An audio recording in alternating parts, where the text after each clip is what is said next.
Good afternoon, everyone. My name is Aisha Usman.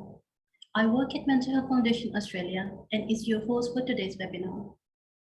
On behalf of the Mental Health Foundation Australia, I begin by acknowledging the traditional custodians of the land on which our offices stand, and we pay our respect to their elders, past, present, and emerging. We acknowledge the sorrow of the stolen generations and the impact of colonization on Aboriginal and Torres Strait Islander peoples. We also recognize the resilience, strength, and pride of the Aboriginal and Torres Strait Islander communities. On behalf of the Mental Health Foundation Australia and the CEO, Mr. Vasan Srinivasan, I would like to welcome and thank each one of you for attending today's Be Well educational webinar on evidence-based prevention treatment of post-traumatic stress disorder. I would like to introduce our presenter, Dr. Ros Lethbridge. Dr. Lethbridge is a senior clinical specialist at Phoenix, Australia, Centre for Posttraumatic Mental Health. She is a clinical psychologist with a broad experience in private, public, and university mental health settings. She was formerly a lawyer and has worked with the judiciary as a trauma specialist.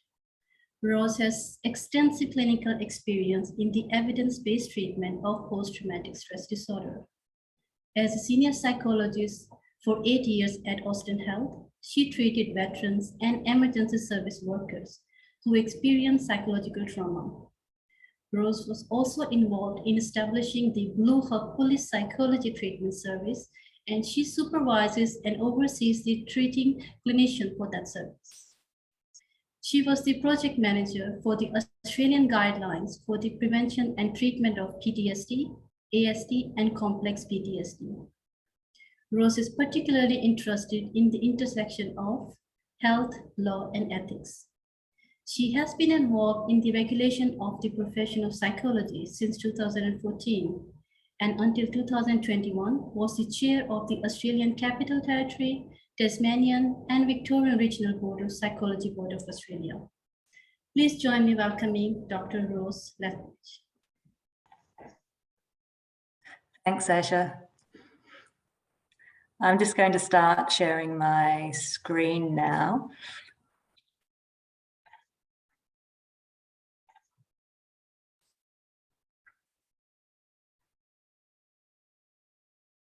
How does that look? Can you see that? It's all good. Excellent, thank you. Thanks so much for that, that kind introduction. And good afternoon, everyone. And thank you for inviting me to speak today. As Aisha said, I'm presenting today on the prevention and treatment of post-traumatic stress disorder, or PTSD. We've done an acknowledgement of country, but first though I would like to acknowledge the elders and descendants of the Wurundjeri people of the Kulin Nation, who have been and are the custodians of these lands I'm joining you from today. Please feel free to enter in the chat box the lands you're joining this webinar from. So first, just an overview of what I'm going to talk to you about today. I understand that the people watching are likely to be a broad audience and include students, clinicians, carers, and the general community.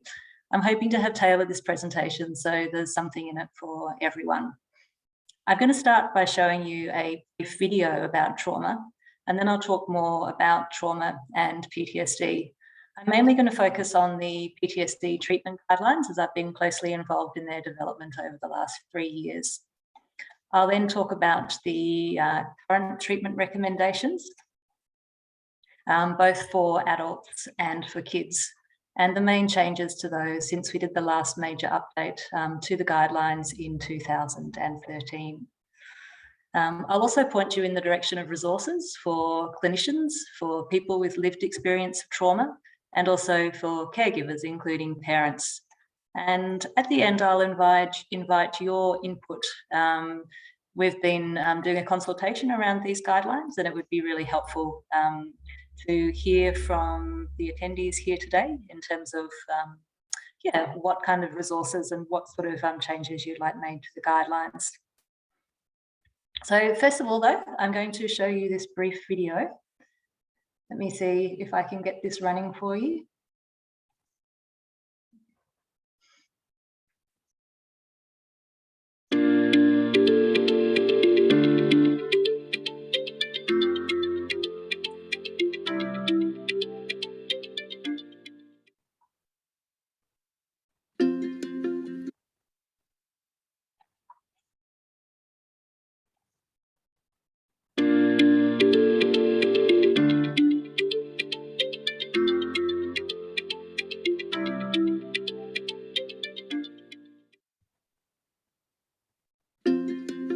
There are moments in life that test us.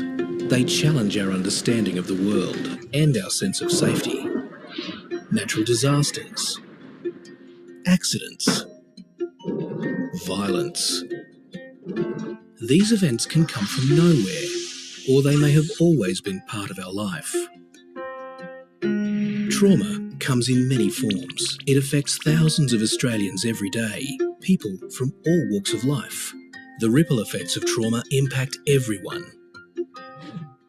After a traumatic event, the world can feel unpredictable and unsafe.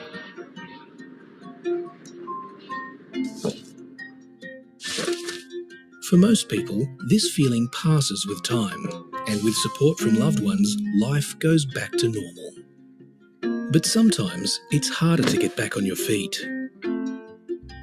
Fear, sadness, guilt, and anger are all common reactions, but when they continue for too long, they can leave you feeling helpless and exhausted. Distressing memories, images or sounds may replay over and over in your mind. The effects of trauma start to creep into everyday life, affecting relationships. You may even pull away from important relationships and activities. You may have trouble getting a good night's sleep, and sometimes it can be tempting to reach for alcohol or other drugs. It can feel like you're on a treadmill, not making any progress, and you don't know how to get off. You're left feeling overwhelmed and trapped, and your family and friends feel helpless. But there is a way out. Effective treatments and support are available from professionals who understand trauma. You can get your life back. For information about recovery, visit phoenixaustralia.org.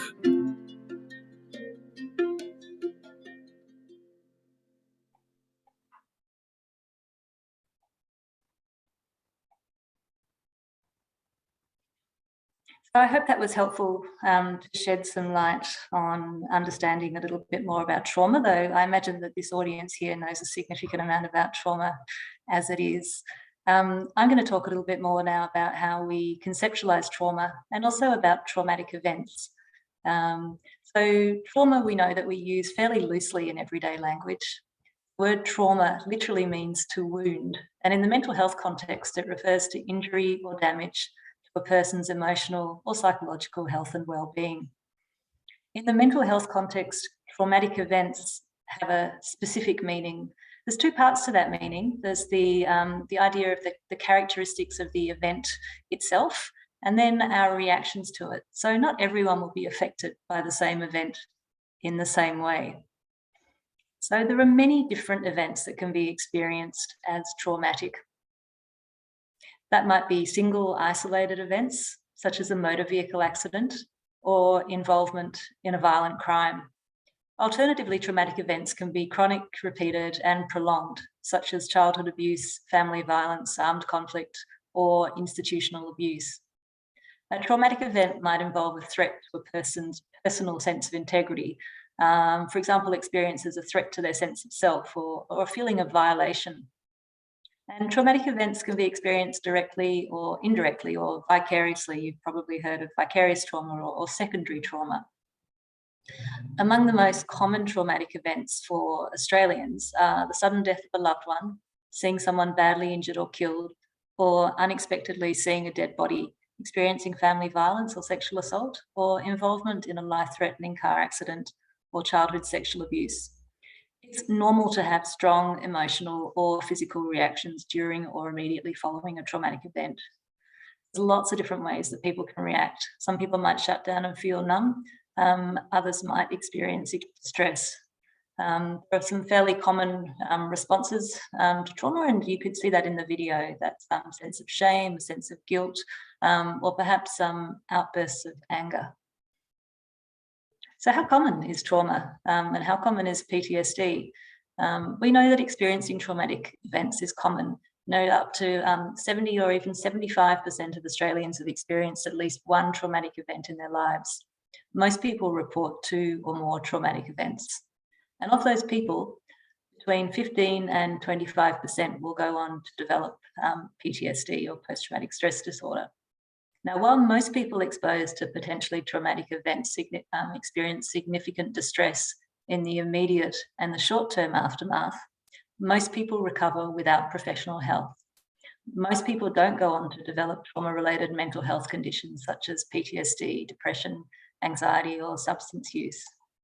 But in any year, we know that 4.4%, or that's over 1 million Australians, will have PTSD. That makes PTSD Australia's second most prevalent mental health condition. So what other mental health problems can follow trauma? We know, and I've mentioned before, that PTSD isn't the only problem that can arise from trauma. Other common problems include anxiety, depression, loss and grief, alcohol and drug use, and they can occur in any combination. In people who do have PTSD, these extra problems are more likely to occur the longer the PTSD goes on.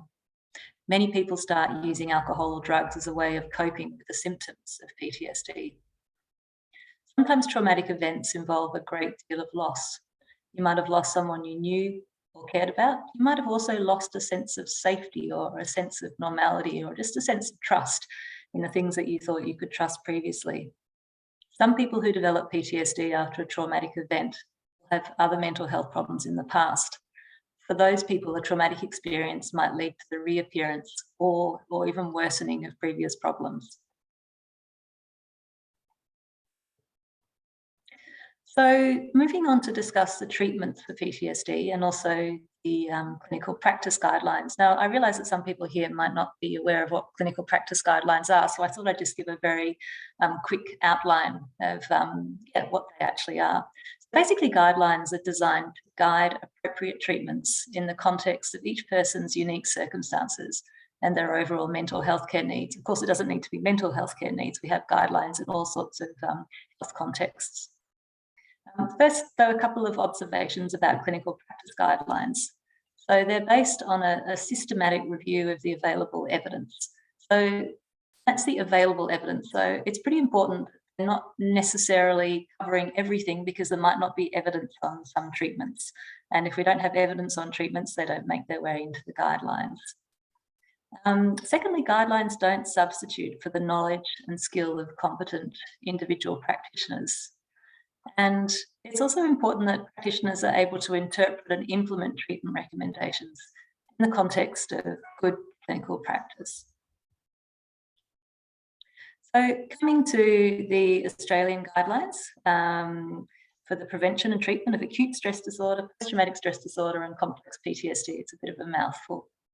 So let's just call them the PTSD guidelines, and they provide treatment recommendations reflecting current evidence on how to better understand or better respond to the needs and preferences of people living with these mental health issues.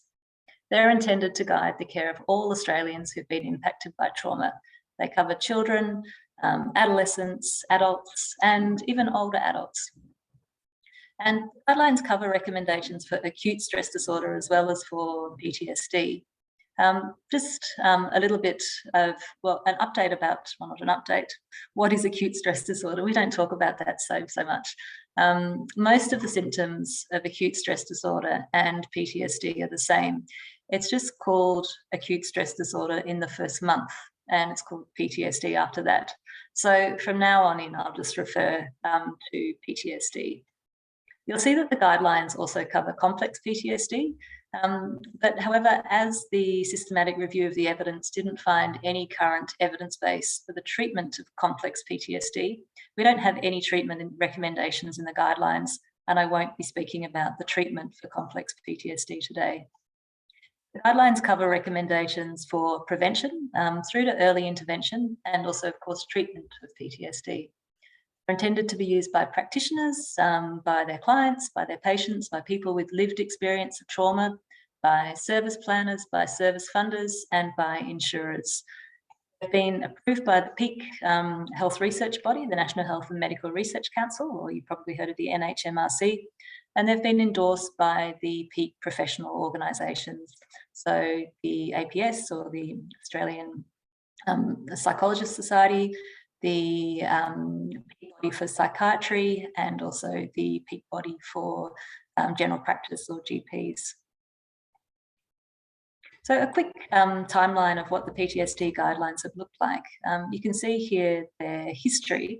The first version was approved in 2007, and then in 2013, the second version was expanded in scope to include children and adolescents.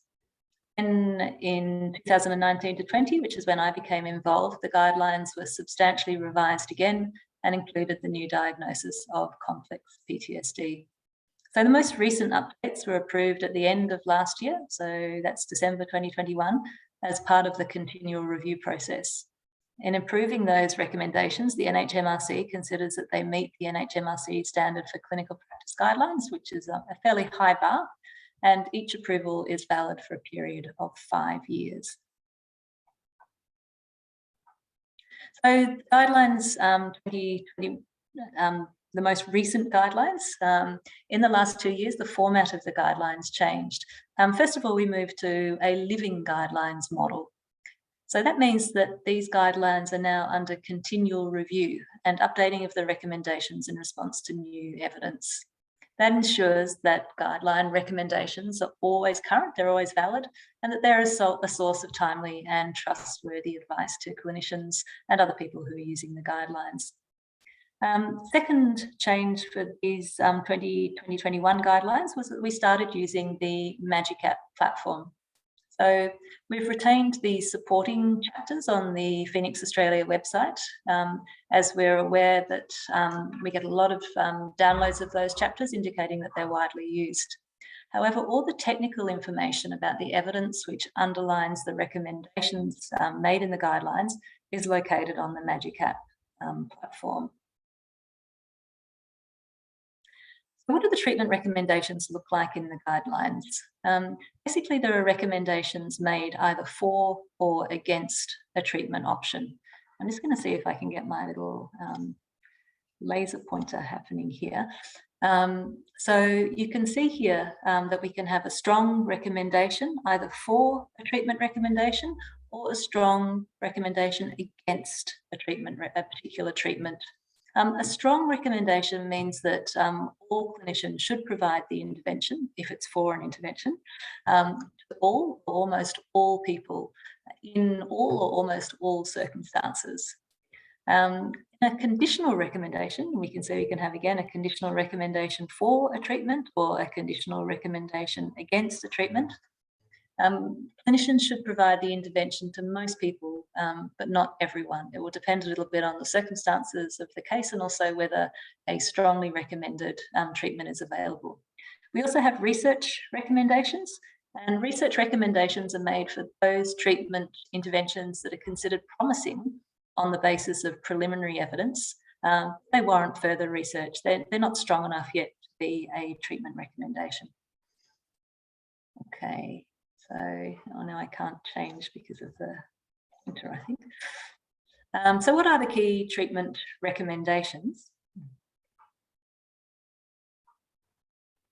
So first of all, just after someone has been exposed to a traumatic event or a potentially traumatic event for them, what's the recommendation for treatment? So what we have here is actually a recommendation against a particular treatment. And we have a recommendation against a treatment called psychological debriefing. So in psychological debriefing, shortly after the traumatic event, people are asked to provide detailed facts about their traumatic experience, their thoughts, their reactions, their symptoms, before being provided with psychoeducation about symptoms and how to deal with them. So just to reiterate, that's actually a recommendation against psychological debriefing. Instead, in the first few days or weeks after a traumatic event, practical information and support might be all you or your client needs. These are actions consistent with psychological first aid or PFA, which is a simple and practical approach that anyone with the appropriate training can use to help calm a person in distress and support their recovery. So people cope with the impact of the traumatic event in their own individual way. In the first days and weeks following a traumatic experience, it's important that the person is supported in doing what helps them get through that experience. For some people, that might involve talking about what happened to a person or a professional that they trust, For other people, it might mean spending time with friends and not really focusing on what happened. If the person's very distressed or feels they're not improving after 2 weeks, we suggest seeking advice from a health practitioner. And of course, your GP is a really good place to start. So what next? We've just talked about what's the recommended intervention straight after someone's experienced a traumatic event. And I should just mention we're talking about adults here. So what about within the first few months of a traumatic event? When the person's showing some symptoms of PTSD perhaps, but they don't have a full diagnosis of PTSD, the strongly recommended treatment then is a stepped care approach. So the stepped care approach involves ongoing monitoring of people who are more distressed and or at a heightened risk of poor psychological adjustment, with increasingly intensive interventions delivered as indicated. Treatments are generally CBT-based. They're sometimes based on other psychological approaches, such as motivational interviewing, and they might include components of case management and prescription of medication. In addition, in the first few months after the experience of trauma, there's a couple of conditional recommendations made for adults, being, first of all, trauma-focused cognitive behavioural therapy or trauma-focused CBT, and that's recommended in preference to doing nothing or administering no treatment. And there's also a conditional recommendation for brief EMDR. Again, that's in preference to doing nothing. So what about treatments for adults when they've been diagnosed with PTSD? So you can see on this slide here the first line treatments that are recommended, and there's 5 types of psychological therapies recommended here. So they're trauma-focused CBT, prolonged exposure, cognitive processing therapy, trauma-focused cognitive therapy, and eye movement and desensitization reprocessing or EMDR. It's a really strong body of evidence for these recommendations. I think there's over 230 high-quality studies that lie behind these recommendations. I'm not going to go into what each of these therapies are. On the Phoenix Australia Guidelines website, we've got a really useful summary sheet that explains in more detail what each of those psychological treatments look like. And I'd recommend having a look at that if you've got interest in finding out a bit more about each of them.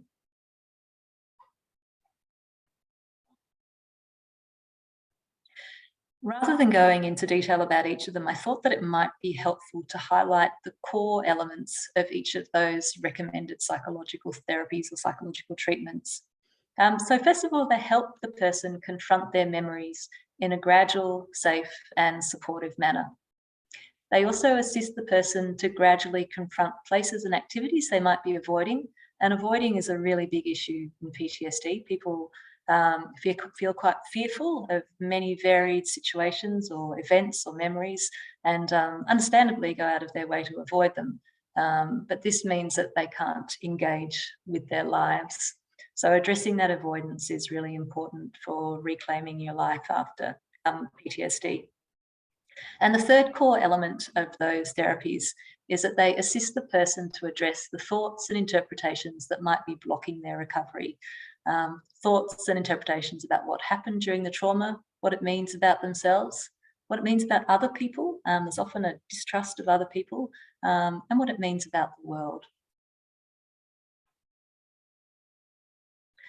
Now, still talking about treatments for adults with PTSD, the second line treatments with a conditional recommendation are recommended when the strong treatment recommendations that I've just spoken about, usually the trauma-focused cognitive behavioural therapies or EMDR, are not available or they're not acceptable to the person receiving the treatment.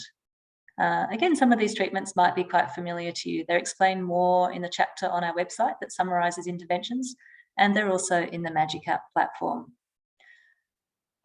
In the 2021 guidelines, we updated with a new category on treatment delivery modalities. So for adults with PTSD, the recommendation, and it's a conditional recommendation, is to offer trauma-focused CBT delivered via telehealth. And so alternative treatment modalities like telehealth, they help overcome the barriers to treatment that some people have, including distance or travel time, cost, privacy considerations, a lack of mental health providers in the area, and perhaps perceived stigma of undertaking the therapy in person. So as for the other conditional recommendations here, telehealth is recommended when the face-to-face trauma-focused cognitive behavioural therapies, or EMDR, are not available or not acceptable to the person. So what about medication for adults with PTSD? As you now know, the recommended first-line treatments for adults with PTSD are trauma-focused psychological therapies. The pharmacological option or medication is considered a second-line option.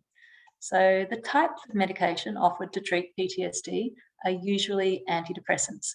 Even if you don't have depression, antidepressants can help make the feelings associated with trauma more manageable. There are 4 antidepressants which have the strongest evidence base for treating PTSD in adults.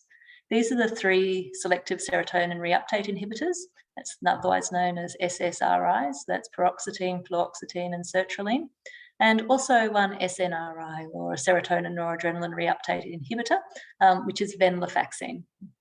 Now, for children and adolescents, there are no medication recommendations made for the treatment of PTSD. Where the health professional considers that medication is indicated, we suggest following the depression guidelines, which for children who are aged 12 to 18 years is fluoxetine. In reality, in clinical practice, medication is often the first and sometimes the only treatment offered for PTSD in adults. So the guidelines suggest medication where trauma-focused cognitive CBT is not available, not readily accessible, and not acceptable. Also in these following situations where the person might have a comorbid condition, so there's another health condition or mental health condition going on, and the associated symptoms mean that SSRIs are indicated. There might be other situations where, for example, the person's circumstances aren't sufficiently stable to commence recommended psychological therapy. That might be in a family violence context, for example, or perhaps the person hasn't gained significant benefit from previous psychological therapy, and so they're wanting to try something different. And of course, there might be a significant wait time before psychological treatment is available. That's been particularly the case over the last few years with COVID. And that means that medication might be considered. Now, I've spoken about the recommended treatments for adults. I'd now like to talk a little bit about the recommended treatments for kids. Now, I've mentioned already that there are no recommendations made in the guidelines for medication for children. As for adults, within the first 3 months of exposure to trauma, there's a conditional recommendation against psychological debriefing. So in that context, again, we'd be looking at psychological first aid or PFA. Within the first 3 months of the exposure to trauma, there's a recommendation for child and family traumatic stress intervention. That's an intervention or a treatment which emphasises family support and coping skills. For children and adolescents who are diagnosed with PTSD, there's a strong recommendation, as there is for adults, for trauma-focused CBT.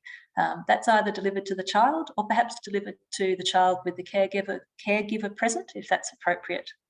There's also a conditional recommendation for EMDR for children. Here's a nice summary infographic of all the adult treatment recommendations. For adults, the main changes since the 2013 update, and that was the last major update we did before we moved to this living guidelines model. So the main changes are there's a new strong, let me see if I can get my laser pen working again. So there's a new strong recommendation for the use of the stepped collaborative care model. So that's, I've mentioned that previously. So that's in the first 3 months after exposure to trauma. There's a new conditional recommendation for EMDR within the first 3 months of the traumatic event.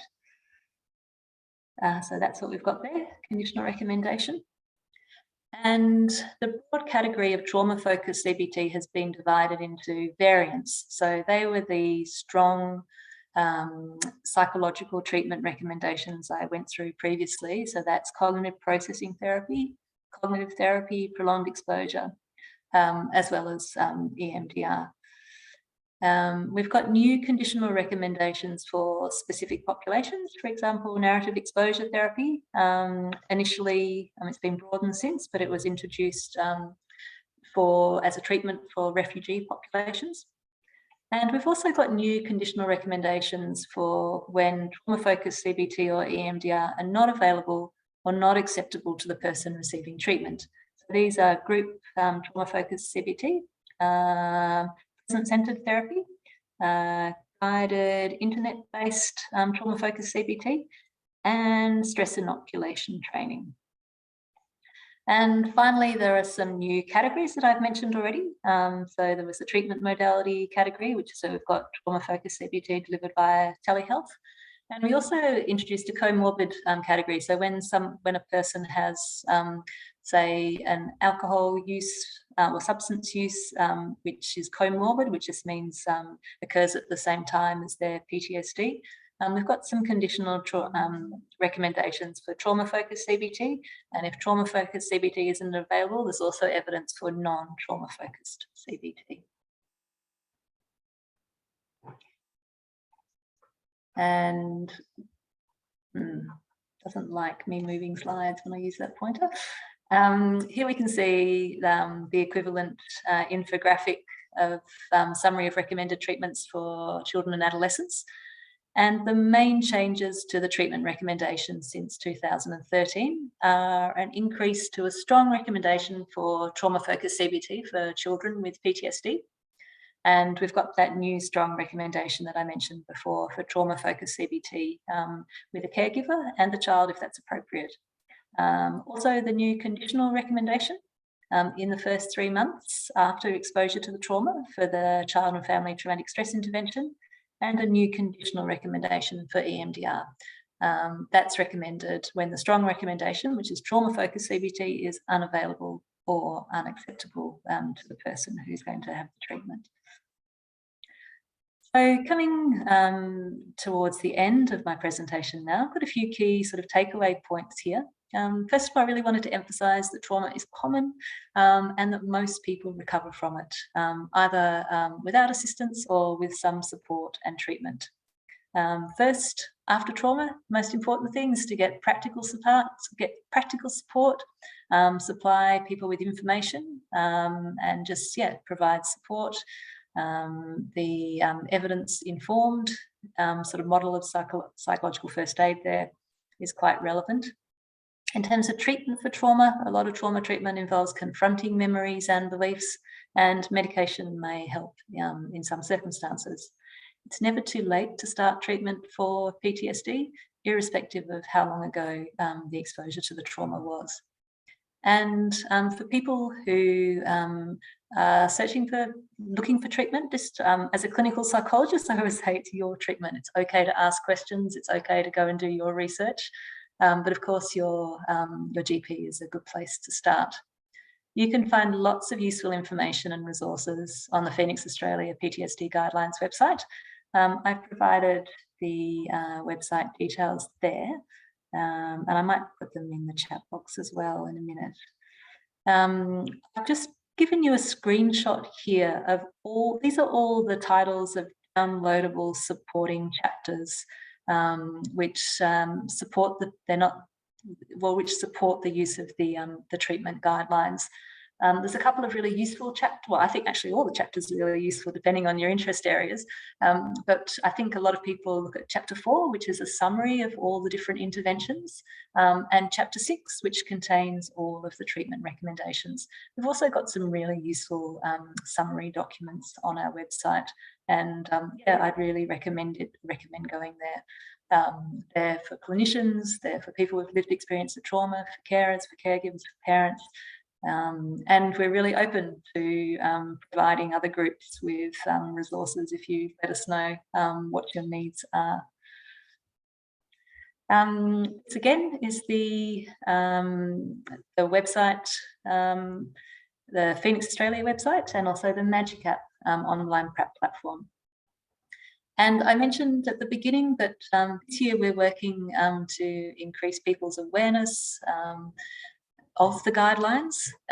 So we're sort of consulting over What do you think we could do better in terms of making the guidelines accessible, increasing people's awareness, and also implementing them so everyone is aware of evidence-based treatment, whether they're a clinician or whether they're someone with lived experience of trauma.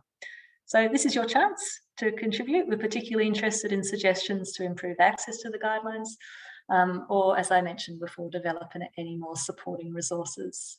If I stop sharing my screen, I can put the link to the survey in the chat, so I'll see whether I can do that.